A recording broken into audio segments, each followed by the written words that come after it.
प्रथम राजावली अध्याय 3।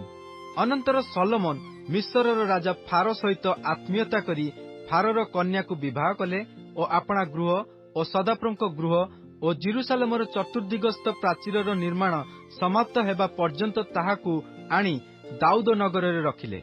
मात्र लोक माने नाना उच्च स्थली रे बलिदान करुथिले, कारण से समय पर्यंत सदाप्रभुଙ୍କ नाम उद्देश्य रे कौनसी गृह निर्मित होई नथिला।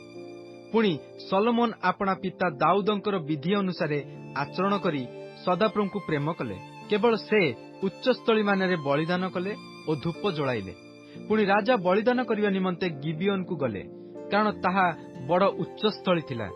सलोमन से यज्ञवेदी उपरे 1,000 होमबलि उत्सर्ग कले। गिबियोन रे सदाप्रभु रात्रि रे स्वप्न द्वारा सलोमन को दर्शन देले आ परमेश्वर कहिले, आंबे तुमको कौन देबा ताहा माग।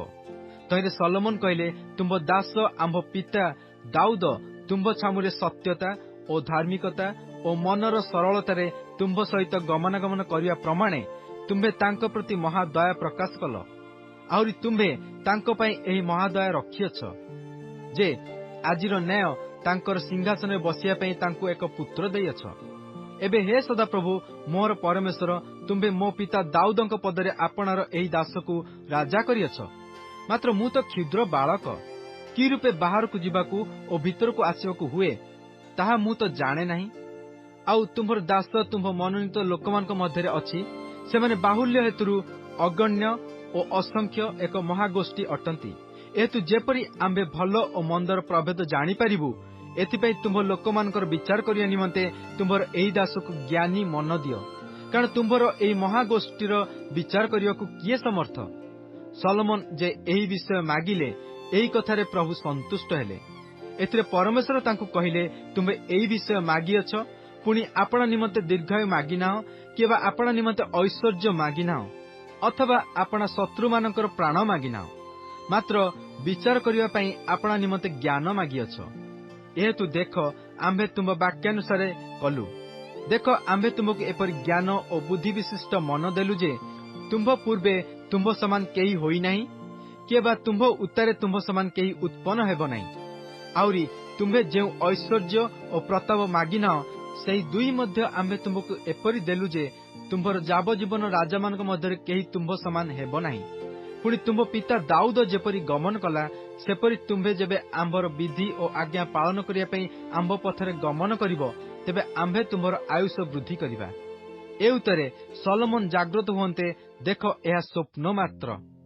तौ से जेरुसालेम को जाई सदाप्रभुଙ୍କ नियम सिंधुक सम्मुखरे ठिया होई होम बलि उत्सर्ग कले और मंगलार्थक बलि उत्सर्ग करी आपणा समस्त दासଙ୍କ निमंते एक भोज कले। सेही समय दुई बेश्या स्त्री राजाଙ୍କ निकटको आसी तांकर सम्मुखरे ठिया हेले। पुणी एक स्त्री कहिला, हे मोर प्रभु, मु ओ एही स्त्री एक घरे बास करू, आउ मु सेही गृहरे ताहा संगे थाई एक संतान प्रसव कली।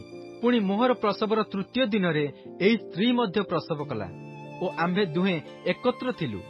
सेही घरे आंब दुहींक छड़ा अन्य कौनसी बाहर लोक नथिला। आउ एही स्त्री आपणा पिला उपरे नदी होई सोईबारु तार पिला रात्रि रे मरीगला। एणु से मध्यरात्र रे उठी आपणक दासी निद्रित थिबा बेले मो पाखरु मोहर पुत्र को नहीं आपणा कोଳରେ सुआइला और ताहार मला पिला को मो कोଳରେ सुआई देला। तो मु सकाळे आपणा पिला को दूध देवा पई उठांते, देख से मरी जाई अछि। मात्र सकाळे मु भल करी परख करंते, देख ए तो मोहर जन्म कला पुत्र नुहे।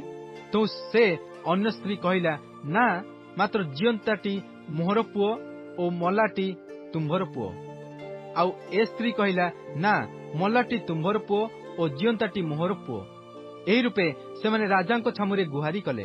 तेबे राजा कहिले, जणे कहूची जियंताटी मोहर पुओ और मलाटी तुम्भर पुओ, पुणी अन्य जण कहूची, ना, मात्र मलाटी तुम्भर पुओ और जियंताटी मोहर पुओ। एथिरे राजा कहिले, मोहर कतिकी गोटे खंडा आण। तहु सेमाने राजांको छामुको खंडा आनिले। तहिरे राजा कहिले, एही जियंता पिलाटिकी दुई खंड करी जणको अधे और अन्य जणको अधे दियो। एथिरे जेउ स्त्रीर पिला जीवित थिला, ताहार अंतकरण आपणा पुत्र प्रति स्नेहरे उत्तप्त हैला। एणु से राजा को कहला, हे मोहर प्रभु, जियंता पिलाटी ताकू देउंतु, कौनसी मते ताकू बध न करंतु। मात्र अन्य स्त्री कहला, से मोहर नहु କି ତୁମ୍ଭର ନୋହୁ ତାକୁ 2 ଖଣ୍ଡ କର। ସେତେବେଳେ ରାଜା ଉତ୍ତର କରି କହିଲେ, ଏହାକୁ ଜୀବିତ ବାଳକଟିକି ଦିଅ, କୌଣସି ମତେ ବଧ ନ କର, ସେ ତ ତାହାର ମାତା। ଆଉ ସମଗ୍ର ଇସ୍ରାଏଲ ରାଜାଙ୍କର ଏହି ବିଚାରର ନିଷ୍ପତ୍ତି ବିଷୟ ଶୁଣି ରାଜାଙ୍କୁ ଭୟ କଲେ, କାରଣ ସେମାନେ ଦେଖିଲେ ଯେ ବିଚାର କରିବା ନିମନ୍ତେ ତାଙ୍କର ଅନ୍ତରରେ ପରମେଶ୍ୱର ଦତ୍ତ ଜ୍ଞାନ ଅଛି।